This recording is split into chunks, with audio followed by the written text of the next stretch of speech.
What's up guys, this is Connor at South Bay Hyundai. Let's go take a look at how we could customize your favorites button in your new Ioniq 9. To go to your customization menu, all you have to do is swipe left on the infotainment system, go to setup, click on buttons. From here you'll see the physical buttons in the car. Starting with the custom button from the navigation, present right here with the empty star, you'll be able to choose between all these different options. Going next to the steering wheel, which will be present here with the filled star.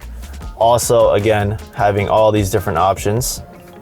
Next being the mode button, also present on the steering wheel, will allow you to scroll between all the media options.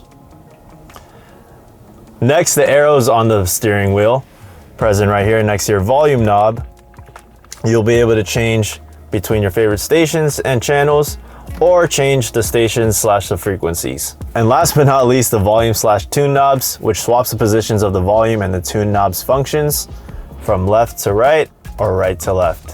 Thank you guys for watching. Go ahead and drop a like, and if you have any questions, leave them in the comment sections down below.